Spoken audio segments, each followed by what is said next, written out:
Okay, hello, Com636 classmates, Dr. Brown, anyone else who found my digital portfolio online at theaustintom.com. I think my digital portfolio went into great detail regarding my professional history, educational history. So I'm going to do a little two-part series here over one of the smaller aspects of my digital portfolio, which is my hobby. So if you read in the About Me section, I included a little slideshow, and then I made a blog post about it as well under my blog. But I'm an extremely avid collector of Warhammer 40K. That is a Games Workshop tabletop game that produces all kinds of plastic miniature figurines that you can have do battles with, other people's plastic miniature figurines. It's tabletop wargaming, so it's basically like Army Men for adults. And I played as a kid, and then I started seriously getting back into the hobby about 8 years ago. And now I've sort of amassed a pretty serious collection, as well as a pretty serious following on my Instagram page that I have for Warhammer 40K.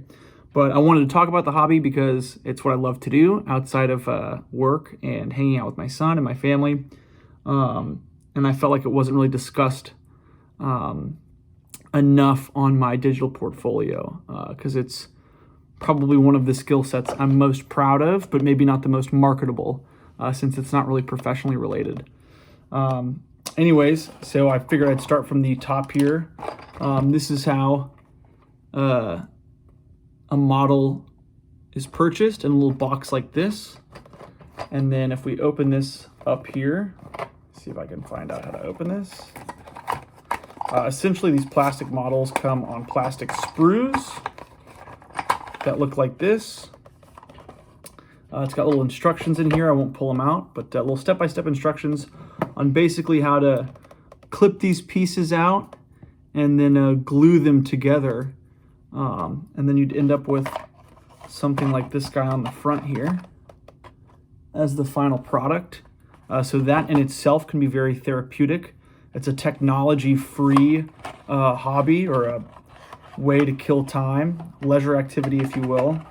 But once you've got it assembled, you're sort of left with the monumental task of painting it, which is something I've gotten quite good at, I'd like to say, over the last couple of years. So we're going to go over some of my favorite models here. You can use a paintbrush, standard acrylic paints. I even use an airbrush here. This is an Iwata Eclipse, so it's Japanese made, but it's essentially professional airbrush to kind of get the base coats down. But we'll start with some of these bigger guys here. This is my Be'lakor. That is the name of this model here. So he's painted by hand, and this is sort of one of the leaders of my army. I think I mentioned it in my blog post, but I play all the bad guys in the Warhammer 40K science fiction universe. So everyone looks exceptionally menacing and evil looking. And I think it's because I'm such a good guy in real life, it's kind of fun to play the bad guys in a science fiction setting. And so this is going to be an example of a larger scale model here. You can kind of see where I've airbrushed some of the base colors in. So like this orange to yellow on the sword here, the gray and black of the wings, that was all done via airbrush.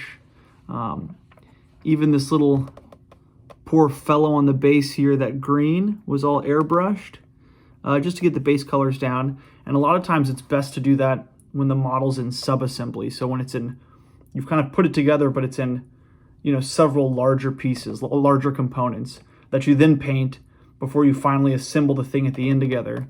The reason being, it's easier to access certain parts of the model before you've glued it. So you're gonna have to paint it and then kind of finish the gluing process. But this guy I'm especially proud of here. And this can kind of show you, with enough time and practice, what you can get.